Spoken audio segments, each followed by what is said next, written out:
Chefs Without Restaurants, episode 133 with Andris Lagsdin of Baking Steel. As an entrepreneur and as somebody who's in the food world and talk about ideas, execution is everything. Ideas are great, but it's never going to be perfect. Just go out, and if you really feel it, like you're feeling this thing and this won't go away, go make it happen. Take that very first step, take massive action. Don't worry about what people are going to tell you. Don't worry about that, them clobbering you like this is a bad idea. Just go out and do it. You will be so happy and proud of yourself. This is the Chefs Without Restaurants podcast with your host, Chris Spear. Each week, I'll be speaking with food entrepreneurs and people in the culinary industry. If you're interested in learning more about our organization dedicated to helping people build and grow their food businesses, look us up on the web at chefswithoutrestaurants.com and .org, and on Facebook, Instagram, and Twitter at Chefs Without Restaurants. Now, enjoy the show.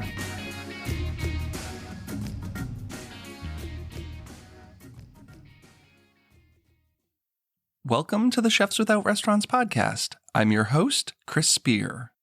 On the show, I have conversations with culinary entrepreneurs and people in the food and beverage industry who took a different route. They're caterers, research chefs, personal chefs, cookbook authors, food truckers, farmers, cottage bakers, and all sorts of culinary renegades. I myself fall into the personal chef category, as I started my own personal chef business, Perfect Little Bites, 11 years ago. And while I started working in kitchens in the early 90s, I've literally never worked in a restaurant. This week, I have Baking Steel founder Andris Lagsdin with his inspiring story of how he built his successful business. He spent a number of years working in restaurants, which included being on Chef Todd English's management team. Tired of the restaurant industry, Andris decided to go work at his family's steel manufacturing business. But it was an aha moment that led to the creation of what's now known as the Baking Steel. In addition to hearing his origin story, we also talk about pizza making and how to get the most out of your baking steel. Want tips on successfully getting that pizza onto your steel? Ever wondered if you can put a glass dish on top of it? You'll get the answers to these questions and more on today's show. And we talked about a few different topics, which I cut out of our discussion to keep the episode on topic. But those clips are going to be released later as mini episodes like I've been doing these past couple of weeks. Not only will you hear Andris talking about what he thinks a chef is, but we also had a great discussion about health and wellness. It's something, if you've listened to the show, I've been talking to a lot of people about. And I don't necessarily want this to become like the health and wellness show, but I think it's really important. It's only a 10-minute clip, but I did feel like it kind of took away a little bit from the conversation about his business and the pizza, even though who you are as a person contributes a lot to who you are as a businessman, I guess, if that makes sense. So I'm going to be releasing that as a separate mini episode in the next coming days or weeks. And as I've said before, if you enjoy the show, I'd love for you to share it. And if you're inclined, you can rate and review the show on Apple Podcasts, Spotify, or directly on our Podpage site. Thanks so much for listening. I hope you enjoy the show. Have a fantastic weekend. Hey, Andris, how's it going? Thanks so much for coming on the show. Hey, thanks for having me today, Chris. It's great to be here. I love the Baking Steel. I think it's an amazing product. I'm sure many of our listeners have either used one or have one. So I kind of wanted to talk to you about the whole, how that came about and your favorite ways to use it and just cooking in general. Great. Well, I can give you the long story. I was in the food industry in my early 20s. I studied culinary arts and restaurant management and just loved the vibes of restaurants. Always been fascinated by it, and food in particular, right? Who doesn't love food? And so that was my career path. I thought I was going to be a restaurant owner one day. That was my ambition. And I did everything I could to fulfill that. I worked, you name it, every position available to the restaurant world. And from being not a chef, but working on the line, to running kitchens, to running front house, everything. My last final culinary adventure was with Todd English at his Figs restaurant initially. And if you're not familiar with Todd, but he's got this Figs, which is like a Roman style, just awesome, amazing pizzas. I got a job with Todd slinging pizzas originally, fell in love with pizza and who he is and his creative genius with food. And was super passionate about it. And anyway, I just loved it. And I ended up eventually on his management team a couple of years later. And so there I learned the intricacies of numbers and in the restaurant world. And I was like blown away by the tiny margins and got scared because I was like, I could open a restaurant up, but I'm not Todd English in the kitchen. So my capacity may not be 100%. But when you're Todd and you're doing business plans, you can anticipate that. And he's one of the first restaurateurs that I knew of. I don't know if you know this about me, but I'm a Boston guy. Like I grew up in Massachusetts. Like I'm from there. Oh, I didn't know that. Oh, yeah. cool. And No, so, I didn't know he was that. one of these people who I went to culinary school. I went to Johnson & Wales in '94. So if you think of like the Boston food scene around then, like he was one of those guys that I looked up to, right? Like not only big time, he had a couple restaurants and then just kind of watching this empire grow. So I just wanted to jump in because I don't think you and I have ever talked about this. I'm from Marlboro. So So, we're neighbors almost. Yeah, my whole growing up was like going into Boston to eat out because, Marlboro didn't really have a food scene. So when I'd get into Boston, it was like, where can we go? And yeah, so I really admired him from a very young age. I think his books were probably the first that I got, like when I was in culinary school, like the Olives book and the Figs book, before chefs were putting out cookbooks. Right. Yeah. He was a trailblazer. And there was like maybe a small handful of chefs. And this is before chefs became like celebrity chefs. And so most definitely. Same. So I was in my 20s and I'm sending Todd resumes because I had a culinary degree and I had a ton of restaurant experience. I couldn't get a job with him. I literally would send a resume probably every month. Then I went away for a while out to California and came back. And it's funny. I come back. The very first job I get is actually teaching tennis. I was a tennis pro and I got this job down the Cape and this real exclusive place. And I'm probably like in my mid 20s. I think I'm cool. And this older woman comes up to me like the first week I'm working there. She's like, hey, you should meet my son-in-law. He has a restaurant in Boston. You should meet with him. I'm like, sure, that'd be great. Let me know. And I'm like, too cool for school. Don't pay attention. The entire summer goes by. And there she is towards the end. And she's like, hey, Andris, do you want to meet my son-in-law? And I'm like, I'd love to. What's his name? She's like, it's Todd English. I'm like, you fucking kidding me. That's crazy. Right? Isn't that crazy? So all the resumes I had sent him, not a callback. Next week, I'm literally in the kitchen with him making pizzas. Todd loves tennis. It was just a serendipitous, right? And so it's one of those things, like it's not what you know, it's almost who you know, right? And, almost always, yeah. Almost always. So there I was. And I was literally hired on the spot. I want to say like making $12 an hour making pizzas. And I didn't mind. I thought this is great. I got my foot in the door. That's all I wanted to do, show my stuff. And that's kind of what I did. And I worked with Todd and again, ultimately ended up on his management team. I saw some really areas where I could really improve inside and kind of bridge the gap between the creative and the administrative. And it was I kind of created a position for myself. It was dynamite. I really loved it and got to really spend a lot of time with him. So I'm guessing that's where you like found your love for pizza. 100%. Yeah, 100%. And I love pizza. Who doesn't love pizza? No, but everyone loves pizza. Like, I still envision like the mise en place of putting that together for his pizzas, which are really unique in its own word. It was beautiful. So getting into the baking steel, so your family was in the steel business or? Yeah. Are they still in the steel business? Yeah, they still are. It's ironically, so when I left Olives, I had some world experience now and I was kind of turned off by the restaurant world or I needed a break or a timeout. And my dad's an entrepreneur. So what I did growing up, I followed my dad around, right? Like who follow their dad around? My dad, I call him like a street engineer. He works with his hands and he works with steel and makes stuff. And he developed this really cool product called it's called a flip pad, which is like a stabilizer component for backhoes. Everyone's seen one, but you haven't seen, the marketing's terrible for it, right? So I thought, and it's a fab shop, welding, powder coating, cutting steel, just very old industry type of work. And I never thought as an adult, I would be back there. But there I was having, a coffee with my dad one morning, said, hey, what do you think of me coming back to work with you? And obviously I can bring a different level of expertise to help grow this. My brother was there, 30 other people. And there I was back in the family business with restaurant world experience and real world experience, trying to grow his team and his business. And most people wouldn't think that those would go together. But, as we get into the story, we will find out how those go together. Yeah. What was the spark for the baking steel? I mean, I know because I know about you and how it came about, but I'd love for you to talk about, your aha moment of where this started.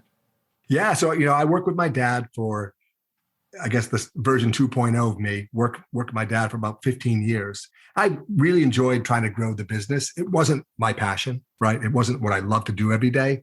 I was married. I had a really nice pay. They took care of me well, I took care of them well. I had kids.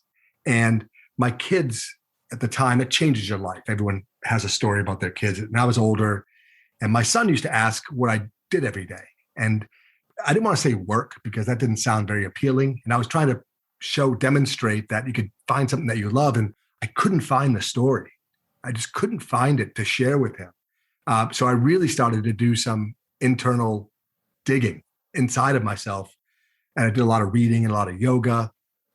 I was trying to find that thing, that burning thing that makes me get up every morning. And I just didn't have it. And did a lot of journaling, etc. Listened to a lot of Tony Robbins, still do today.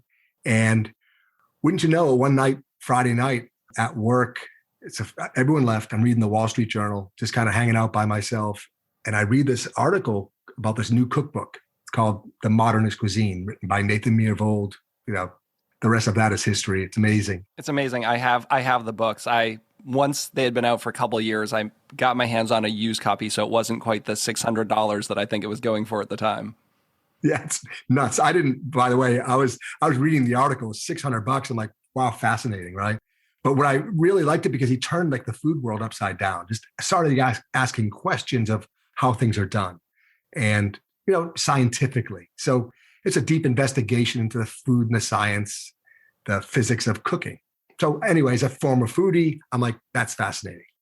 And the Wall Street Journal starts to pepper questions to Nathan about cooking. And the third question was how to create a Neapolitan style pizza at home. And again, I have all of Todd's recipes. I have got a pizza stone in my oven. I broke a few in my career at home. I just thought you needed wood fired to make it like legendary at home. I'm sure your listeners, we all cook pizza at home, soggy bottoms, right? Definitely. Yep. All the time. So in any case, I read that. He said to use a piece of steel for a shelf. And it's like someone took a baseball bat over my head. I got goosebumps all over me. And I knew steel conducted energy really well, but I didn't know it stored it, right? But it makes sense, right? Got this big mass of metal, you get it hot. Once it gets hot, it stays hot. So I ran out to my plant. I grabbed a piece of steel that we use for Caterpillar components and I brought it home. And my wife's like, what are you doing with that piece of steel? I said, I'm making pizza for us this weekend. And she basically looked at me and she said, I am not eating it. My son just looked at me like with big, bright eyes, like, wow, that's cool. It's like the guys talking about tailgating and like cooking food on the hood of the car. Or on the exactly. block, that's right. That's basically what we're doing. And so I made dough that weekend, Todd's recipe, and I timed it just for fun. It was like 7-minute bake, but for the first time I had a crispy bottom. I was literally like, are you shitting me? Like that's like the holy grail in a home oven. And so I was super, like, I can't begin to tell you how enthusiastic I was. This is 2011, 2012. I went back to my office on Monday and told my dad, my brother to sit down. I've got this new idea for a product. I told them what it was. They're like, get back to your office. We're a steel company. We provide Caterpillar, John Deere, you name it, those guys with our products.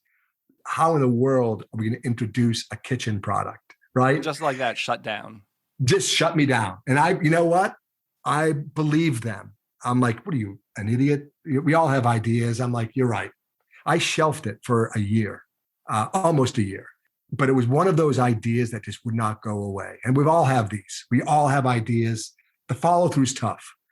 I get it, right? Maybe an idea a day, right? But the follow through is really tough and the execution.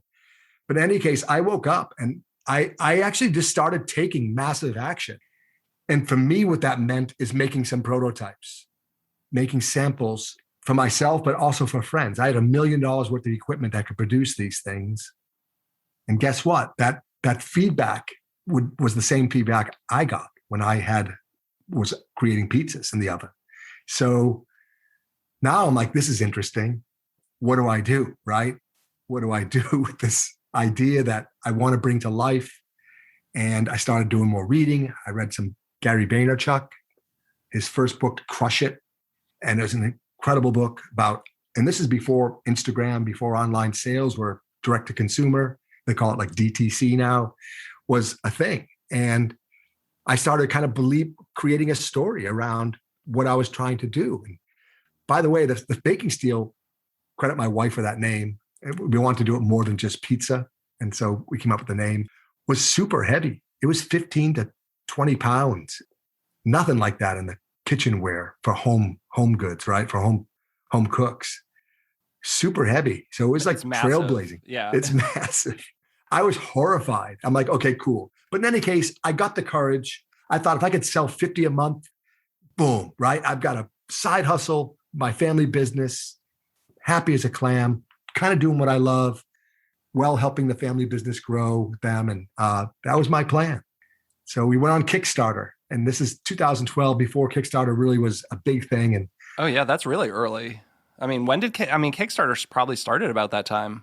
Probably a year or two before that. Yeah. And all I knew on Kickstarter is I had some great guidance is if you have a project, you plan your project and you hit your goal, you will be on Kickstarter forever. Right. And so knowing that, I had a really reasonable, humble goal of $3,000. And I thought if I could sell 50 units, boom, we got it. I'm like happy camper. But wouldn't you know, I guess the world was looking for a product like this. We hit $3,000 in a day. And that was my mother, my brothers, my friends, right? I had some friends, but 3,000 was beyond that. And it started to catch a little bit of headwind. And viral for us is, at the time was mind-blowing. So we ended up 30 days later selling about 500 units or pre-selling and raising about 38 to 40 grand. Well, suddenly now my family believes. Everyone's believing in this thing. The good news is we're manufacturers. So we understood that and we were able to make these, fulfill them before our Kickstarter deadline, and which is a big deal. I'm still a backer of some projects I haven't received yet, years later. Me too. So, there's been a number of things that I have backed, and sometimes you just have to say, I believe in the person and it was a great project, but There's been restaurants I've backed that have not opened. There have been products that I've backed. I've backed cookbooks that never got published. And it's just like, it makes it hard because I want to keep backing products and projects, but it happens. And that's where I don't know anything about manufacturing. Like I have ideas. I have a notebook of ideas. I have some cool things that I would love to manufacture for the kitchen, but it's like, I don't have a background in that. I don't know anything. It seems like that's just something that I'll table because I have so many things that I know I can execute on and do well. That's a good point. And I think that, this was my wheelhouse, by the way. You think about pizza, you think about steel, boom, this product was made for me. And it fell in my lap because of, my background. And it totally made sense. And again, manufacturing was my wheelhouse. So I'm like, bring it and let's go. And we were able to fulfill. And it's really from that day on, it's become like a business out of the gates. And obviously a lot of work to get there, not a straight line by any means, but it's a brand almost right out of the gates. Super grateful. Got some incredible write-ups. Got some incredible support from people. Well, I'd assume that a lot of the success comes from like Serious Eats loves it. Like when Kenji, the foodies, right? Like when a guy like Kenji does all these blog posts on the baking steel and how you can finally make amazing pizza at home, like that kind of stuff has to give you a lot of traction. Oh, can we talk about that influencer marketing? So I was doing influencer marketing before it was even influencer marketing. Kenji, so forever in Kenji's debt for taking our product. He contacted me during the Kickstarter. So I knew Kenji obviously in the food world. And he reaches out to me and said, "Hey, I see your Kickstarter. This is really intriguing. Can I test one out?" I'm like horrified. I'm like, yeah, of course. But in the back of my mind, I'm like, I'm going to give this, my baby to Kenji. He's going to be like lukewarm about it. and I'm going to lose at the time like $17,000 worth of Kickstarter backers. That's going through my brain, right? We're fragile as entrepreneurs, but at the same token, I'm like, it's $17,000 of pre-sales. Let's get this into the hands of Kenji, because if he does like it, or it's comparable even to a stone at that point, I knew it was better, but again, I'm biased. Let's get it and see what he says. And so he had it for a couple of days.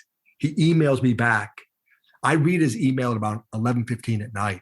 And he said, this thing blows away my stone. I'm going to do a full review for you guys. And tomorrow, is it okay if I do a little blurb? I'm like, are you kidding me? Of course. I don't think I slept the rest of that night. And if anybody listening is in manufacturing, my family business was becoming an ISO 9001 accredited supplier to the massive like corporations like Caterpillar. It's like going through this audit that you just don't want. It's almost worse than going through the dentist for a cavity. I'm going through this audit. I've got I don't even know what I had then at the time for I must have had a RIM maybe, or some kind of smartphone that was connecting me to what was going on with Kickstarter. It was blowing up. I wasn't listening to my meeting. We ended up 2 days later going from 17 to 38,000 in backers, almost doubled our campaign. So I got a taste of what influencer marketing is. And that was Kenji. Mind blowing. I mean, that's probably where I heard about your product. I mean, I can't think about who it was, but, in that food circle of, like guys like Kenji and Ideas in Food and Dave Arnold, like, those are the people that I love. Yes. And they're always looking for the best way or a better way or a different way to do things. So I'm sure it was one of those channels, and it was probably Kenji's thing where I saw that and I'm like, this is amazing. I got to get one of these things. Kenji was just amazing about his write-up and his science background, and able to do his detailed articulating what was really happening, and it really supported the product. And then once we got to shipping these out to the individuals who purchased them, they're the same. They're having the same exact results that I did. They're like, holy shit, my pizza is now crispy, and it doesn't take 10 to 12 minutes. And by the way, the second pizza is made just as quickly as the first pizza, because anybody of us who uses a pizza stone know that what happens, the heat reduces each time you open that oven up and put something on top. Well, the steel just continues to bounce back pizza after pizza. So I can make, multiple, even today, I can make multiple pizzas with one oven, 2 steels. I can crank them out. I can't even work fast enough. Yeah, it's like anyone who's ever worked with a fryer, like the recovery time, like the first batch of whatever is great. And then you can't like drop another batch of fries right away. It's got to come back up to temp. You're better off waiting, right? If you want it to be crispy, you got to wait that time frame. So that's basically what was going on. And then it became, my marketing genius, this is before Instagram, was like Adam Kubin would call me, and these people would call me. I'd be sending them steels out. Now I'm super fortunate, by the way, because I'm still working for Stoughton Steel Company on their payroll, right? So I'm doing some R&D, but I've got this kind of corporation, small business still, but helping me. And I'm still super grateful for that right moment. So I had a little bit of help with that, and thankful for obviously for the equipment and the team. And fast forward a couple of years, I'm still making baking steels. My family continues to make them for us, but I am now the customer, which is great. Well, that's really cool. Yeah, I can't imagine starting it from scratch. Like if you were just like, you've never been in steel, you don't have experience with this, and like opening a steel plant to manufacture these, or even finding someone to custom do that and have to bring like a design to someone outside. I don't know that it would have gotten off the ground. It would be tough. It'd be one of those ideas that would just kind of sit there, right? Because the execution part is difficult, because what do you do, right? And then there's a matter of, trying to sell this thing. Like, what do you do there? Well, fortunately, I had a background in food. And it became my passion, right, is food. And so it was pretty easy for me to take massive action because it was my wheelhouse. Like, I got this. Well, that's where James Altucher talks about idea sex. I don't know if you've ever heard of James Altucher, but I sure have. Oh, yeah. So, and he talks about, like you might not be the best pizza maker and you might not be the best like steel maker, right? But like how many people out there have a combined knowledge of like pizza and steel? And, can you put those together? And that idea, like, these successful people in business have found ways to fuse two kind of different things together, Yeah, and that's exactly what it was. It was just like I had all the equipment, I had some knowledge, and I'm gaining knowledge on the DTC things by reading, James Altucher and Gary V, obviously. And, I started my business because of Gary Vee, like literally. Oh, you did? Like, Good for yeah, you. when I was working, I mean, I side hustled for like 7 years or something while I had the security of a corporate cooking job. Sure. But I was commuting every day, and I started with, Crush It, listening to an audiobook in the car, listening to his podcast. Gosh, if you listen to Gary for 5 minutes, you're going to get some confidence, right? And You might hate him, though. He has a lot of people who don't like his style, but. Yeah, it's funny. I think he can come across as, well, I mean, super confident. Almost like he's like he could be, you could consider him like a salesman, but he's not. Like, he's super passionate about what he's talking about. He's real, he's kind. And those are the traits that I love about him, is his kindness. I've got a chance to meet him a couple of times, but like his Crush It. In fact, I think it was like chapter 7.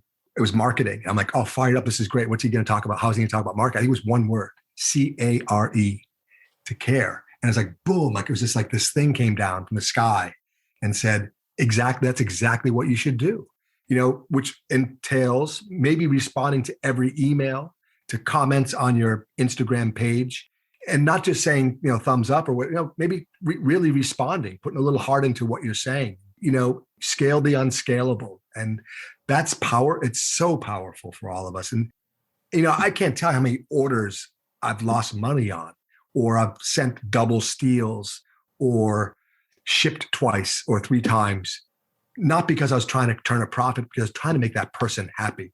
Because if I can make that person happy, maybe they're going to tell a friend or two. And if we're talking about pizza, by the way, there's some math formula that works in our favor, because as you know, cooking at home for friends and family and sharing your creations there's more to it than just the food. It's just putting your heart into it. So there's so much at play here. And by delivering that, people will talk about you forever. And that's kind of been our mantra.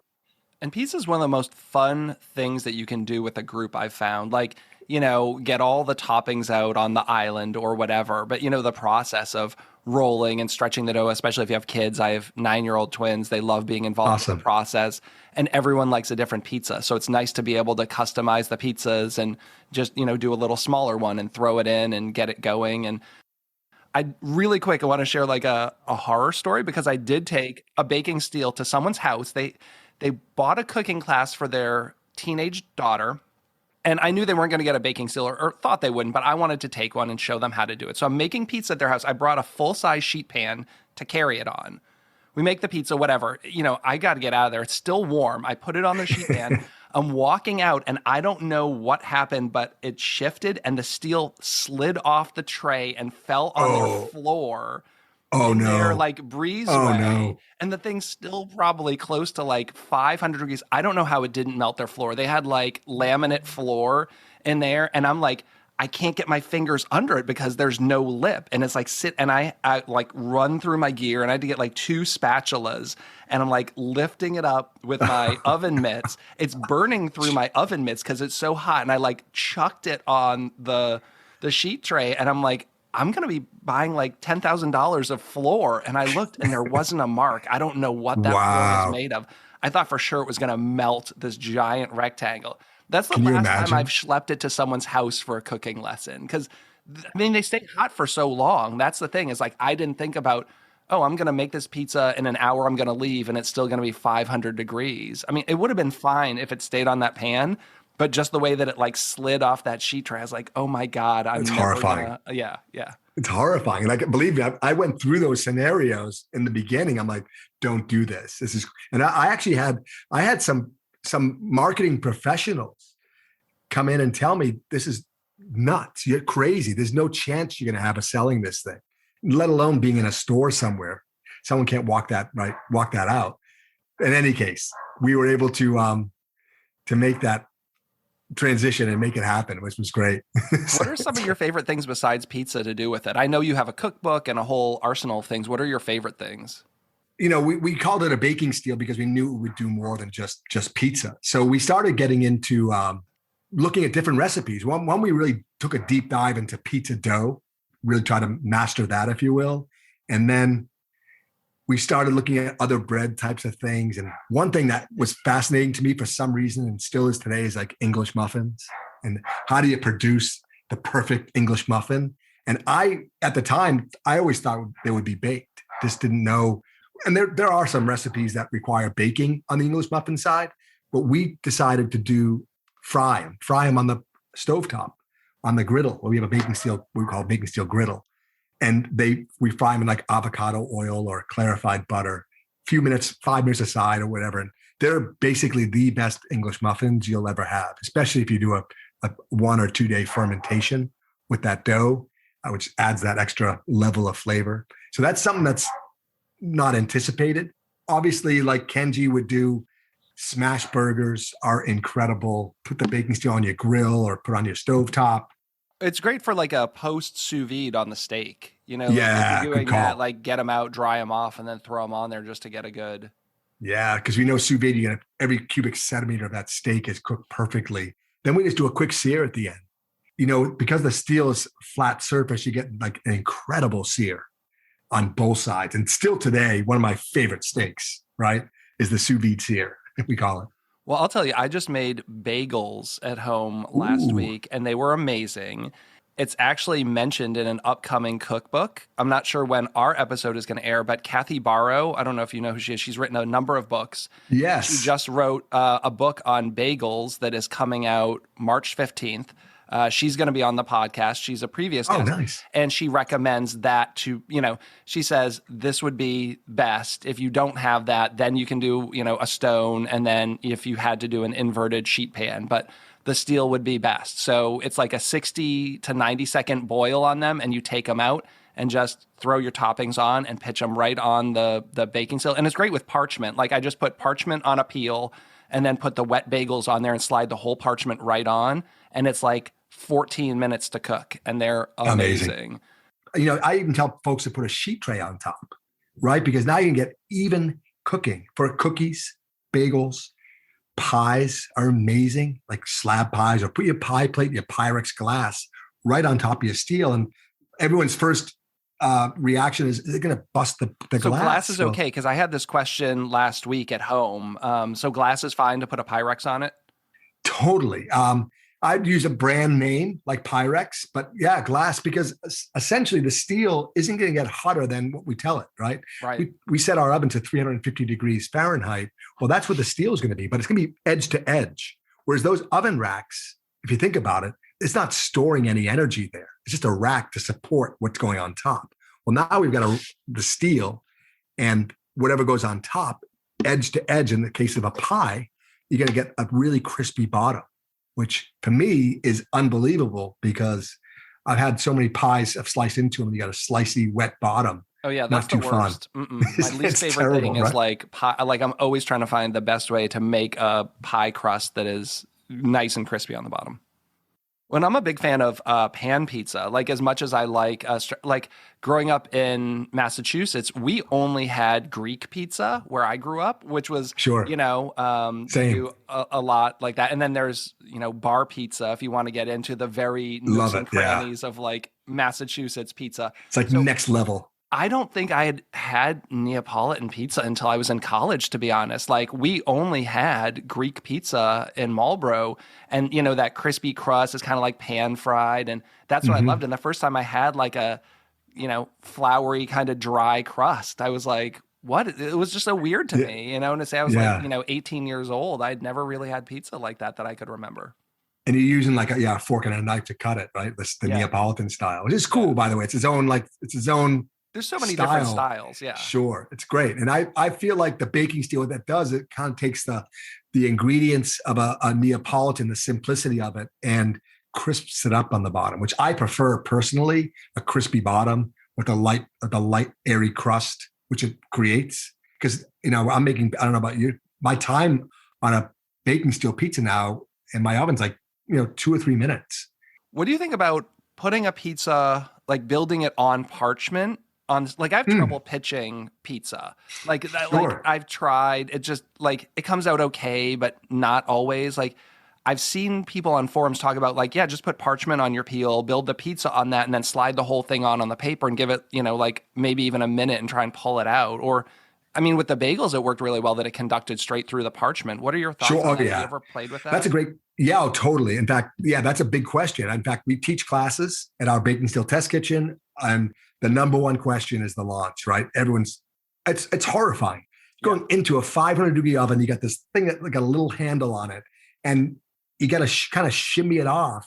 Well, there's some techniques you can use. Yeah. But first, your parchment, yes, great idea. In fact, it allows the ease of the launch, because you can just kind of take a corner of the paper and kind of slide it on top, right? Mm-hmm. The one thing I don't like about parchment, one, it's not as traditional, so it's not as cool, right? But two, I like to use the broiler. I know this from experience. You use a gas broiler with parchment paper, you have a fire. It's totally, yes. Yeah, because I do, like, I've read the techniques of, like you heat the steel for like an hour, then you shut off the oven, but you turn the broiler on for 5 minutes, and, like toggling back and forth between kind of the hot, like put it on up towards the top, get the broiler so you have the radiant heat.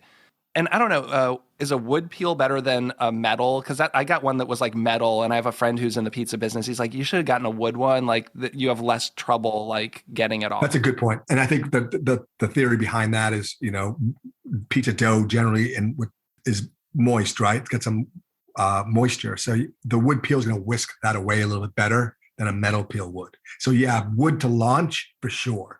I know some people will use the metal to help retrieve it out, which is, I think, a lot easier anyway. It's to use some tongs or something and slide it back, because now it's whole. But when it's that dough is loose and soft, man, if you can't get it off, you're gonna have some troubles. We call it the unintentional calzone. They're still edible, but I've definitely slid it, and then like the sauce and the cheese kind of like slides right off onto the steel, and then you have like just kind of cooking and sauce there. It's a mess.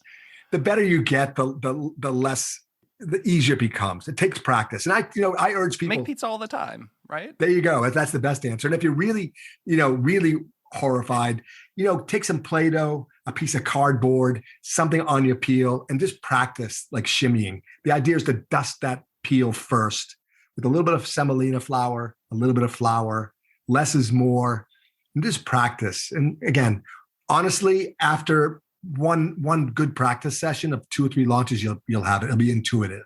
Yeah, I feel like after half a dozen or so, I was getting better. It still needs a little work, but it just means I need to make more pizza. Do you have anything you want to leave the audience with before we get out of here today? Anything we didn't talk about? Any words of wisdom?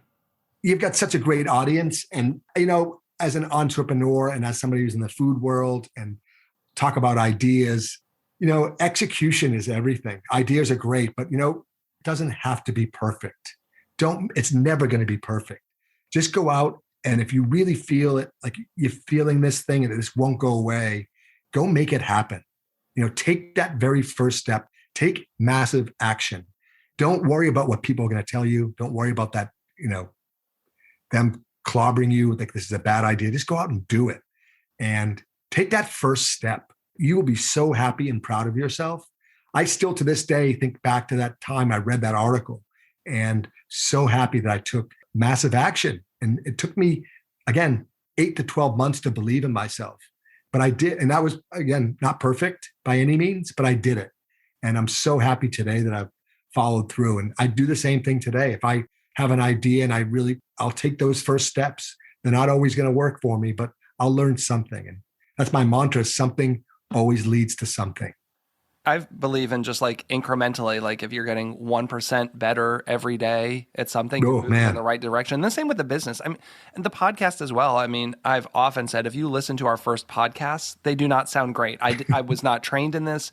It was something that just kind of, we started. I actually had a co-host when we started, and we just did it. And I didn't know anything about audio engineering.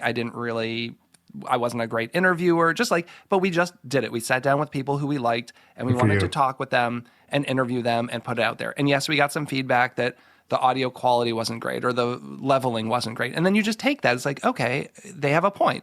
Let me watch some YouTube videos on how to do some audio leveling. And then it's like, okay, I've kind of got that part down. How do I become a better storyteller? How do I, I didn't used to write down questions. It was just kind of like on the fly. And I think a lot of people think that is not professional. Like in the podcasting world, I hear people say like, oh, you don't want to have questions. You just want it to be a natural conversation. Yeah. But like there should be some prompts somewhere where you have some idea, right? It's great advice. But it was just like, if I had overthought it, I never would have got going. You know, there's so many ways to just say like, I don't know this. I don't know that. What about this? You don't know anything, right? We still don't. And I guess, and someone gave me an advice. I got beat up, and I still do once in a while from comments or no one successful is ever going to, be that guy and criticize you. They're always going to be supportive. And so if anybody's there just kind of throwing stones at me, let's put the microscope on them, if you will. And it gave me the confidence to like have thicker skin. Don't worry about if someone slams me because I'm in the arena. I'm doing it, right? And that's all that matters. I think that's an amazing place to leave the episode, right? Like I can't think of anything better to finish off with because that's how I like to live my life as well. I love it. Thanks for having me, Chris. Thanks for coming on the show. I look forward to continuing to follow along on the internet and see what you're doing. And I'll be shooting you questions as they come up if I have any baking steel or pizza related. That sounds great, man. Thank you. And to all of our listeners, thanks for listening. This has been Chris with the Chefs Without Restaurants podcast. Go to chefswithoutrestaurants.org to find our Facebook group, mailing list, and chef database. The community's free to join.